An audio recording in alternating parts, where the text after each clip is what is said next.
Hey there, and welcome. Today, we're going to dive into the world of some really special nitrogen compounds. We're going to start with something that, let's be honest, kind of smells like old fish, and we'll end up with the very molecules that create the brilliant, vibrant colors we see all around us. But first, let me just ask you this. What if there was one single molecule that could act like a master key? Like a universal adapter that lets chemists build an almost endless variety of other, way more complex molecules. Well, that's exactly the story we're going to follow today.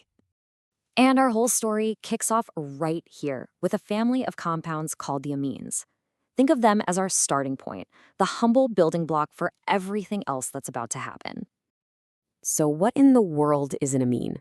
Well, it's an organic compound that's built around a nitrogen atom. And the really crucial part, the thing you got to remember, is that this nitrogen has what we call a lone pair of electrons. This little pair is basically its chemical superpower. It's what makes the amine reactive and ready to get into the mix with other molecules. Amines, they've got a real personality. The smaller ones are just colorless gases that smell a bit like ammonia.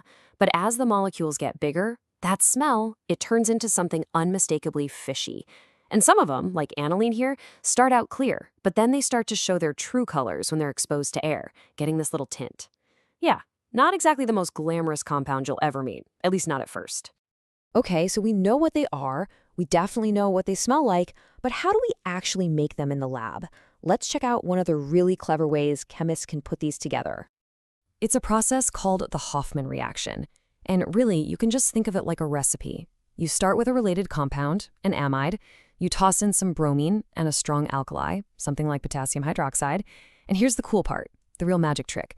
The reaction spits out a primary amine. But while it's doing that, it neatly snips off one carbon atom. It's a fantastic way to shorten a carbon chain in a super controlled way. So now we've got our amine, and we've reached the big turning point in our story. We're about to do a little chemical alchemy, transforming this simple, kind of smelly molecule into that powerful super reagent we were talking about. This amazing transformation is called the diazotisation reaction. You take what's called an aromatic amine, we'll use aniline as our example, and you react it with nitrous acid. But, and this is the absolute key, the one rule you cannot break, you have to keep it ice cold. We're talking between 0 and 5 degrees Celsius. If it gets any warmer, the whole thing just falls apart. That extreme cold is what keeps our new creation stable. And what we get from that ice-cold reaction is this, benzene diazonium chloride. This is it. This is our hero molecule.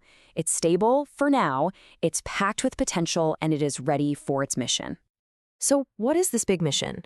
Honestly, the best way to get why this molecule is so powerful is with a fantastic analogy. I just love this line. The diazonium group acts like a chemical passport. It's what gets you inside the super stable benzene ring, a place that's usually hard to get into. And once you're in, you can easily swap it for almost anything else you want to stick there. It is the ultimate chemical placeholder. But why? What is it about this specific group of atoms that makes it so incredibly useful? Well, there are two big reasons. First, it's just stable enough for us to work with because its positive charge gets spread out over the whole benzene ring. But second, and this is the game changer, that N2 group is an absolutely amazing leaving group. It is just dying to pop off the molecule and become plain old nitrogen gas. The stuff that makes up most of the air we're breathing. And that desire to leave is what drives all the incredible reactions that come next. All right, it is time to see that incredible leaving group in action. We're about to see our molecule become a true master of substitution. A classic example of this is a process called the Sandmeyer reaction. And at its heart, it's really just a simple swap. Just look at this. Before, we've got our benzene diazonium chloride. We add a simple copper salt, and then boom. After the entire diazonium group is just gone, it is literally bubbled away as nitrogen gas, and a chlorine atom is left sitting in its place. It's just an unbelievably clean and efficient way to make that switch happen. And hey, this isn't just for chlorine. This reaction is a gateway, a portal to adding all kinds of chemical groups onto a benzene ring. Halides, cyano groups, hydroxyl groups, you name it. A lot of these are super difficult, if not impossible to add directly, but the diazonium salt, it makes it a piece of cake. But hold on. What if the diazonium group doesn't leave? What if it decides to stick around and connect with another molecule instead? Well, that's when things get really, really colorful. This is the grand finale to our whole story. So let's set the stage. We start with two completely colorless liquids. On the left, our hero molecule, benzene diazonium chloride. And on the right, another common chemical called phenol. Yeah, nothing too exciting to look at just yet.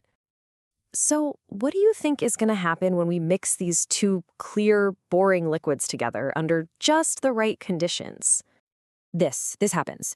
A reaction called coupling takes place, linking the two molecules together, and just instantly, a brilliant orange dye appears and falls out of the solution. From two totally clear liquids, we've just made pure, intense color.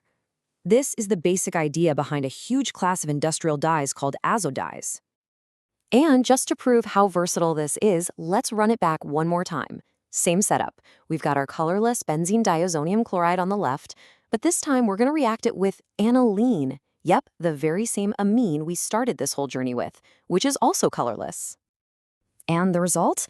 Just by changing one of the reaction partners, we get a totally different color, a vivid, beautiful yellow dye. That is the power of our chemical passport. It can either be swapped out completely, or it can be used to link molecules together, creating the entire vibrant world of synthetic color. So there you have it. From a simple, smelly amine through an ice-cold transformation, we made a diazonium salt, a true master of disguise.